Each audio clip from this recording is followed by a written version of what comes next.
Oh god, this is really what I'm coming back with after like a year. Here we go, I guess.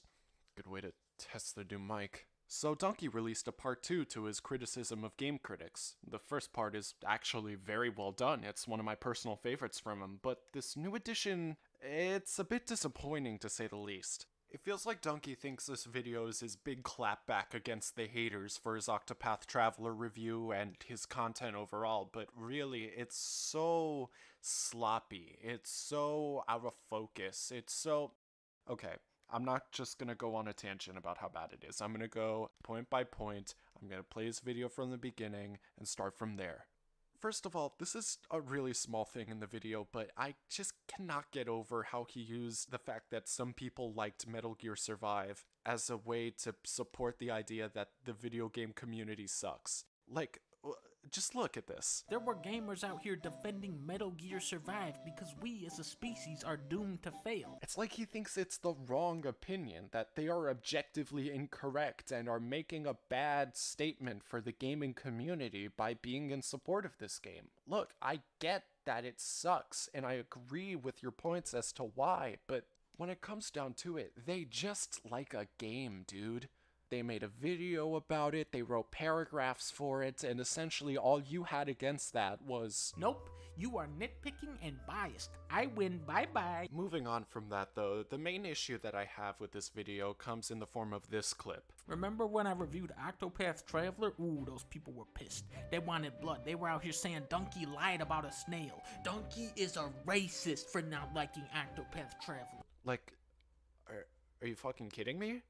You couple a Reddit post with 500 upvotes from someone who legitimately likes the game you reviewed and thinks you were unfair to it, with some guy on Twitter with no retweets, no likes, 3 replies, those probably are disagreeing, who called you a racist because you don't like anime games. You see how you're grouping people with other people who should not be grouped together. And in doing this, you're completely ignoring the Reddit post, which seems very well put together. This person has legitimate things to say, and even if they're wrong, you can at least do something a little bit more than... Nope, you are nitpicking and biased. I win, bye-bye. And then the animal Jason response, or rather the lack thereof, is what I want to talk about next.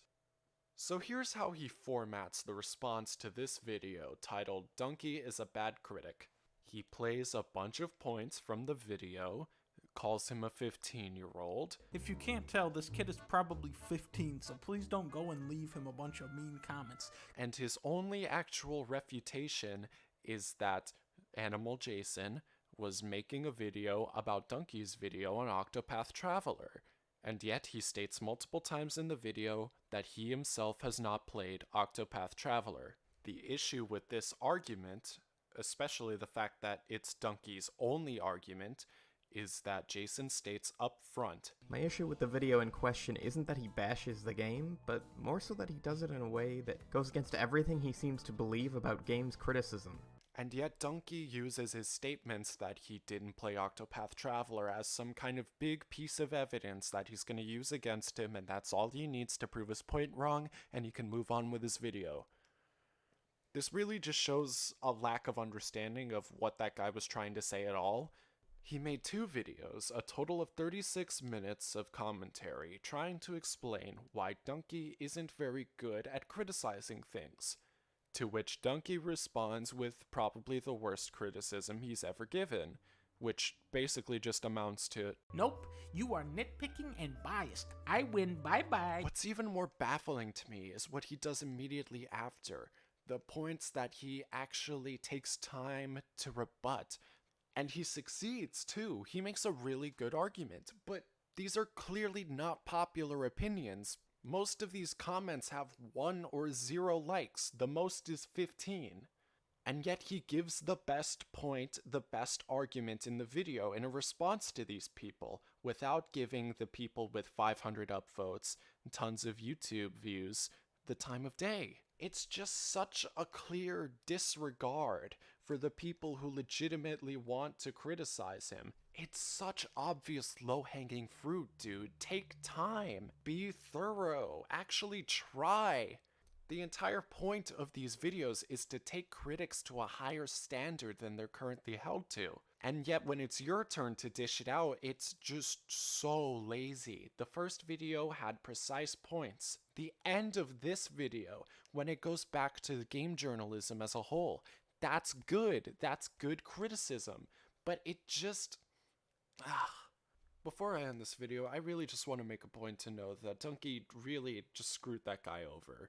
Animal Jason, like, he really just sent a mob of YouTube viewers after him. And I understand that Dunkey's a good person. I trust that he was just trying to make a point. It was a very bad point that was horribly held up, but I don't think he was intending to put any harm his way. But the reality of the situation is that he said these words. If you can't tell, this kid is probably 15, so please don't go and leave him a bunch of mean comments. And then linked his channel in the description.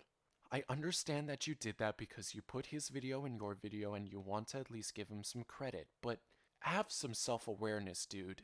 I understand that you probably didn't mean it, but know what it looks like and know what your viewers are gonna do, because even though you said this, please don't go and leave him a bunch of mean comments. They've still bombarded him with negative comments, stupid, repetitive jokes, and dislikes, which have carried over to his other videos, by the way. It's such a gross, irresponsible misuse of your influence, and it just... So, Dunkey, here's my recommended course of action. 1. You take down the video. 2. You apologize to Animal Jason. And 3. You try harder in the future. You make good content, dude. Please don't let this be a trend. I trust that this was just a misstep and the near universal acclaim of this horrible video won't deter you from making the right choice. 9.2 out of 10. It has a little something for everyone.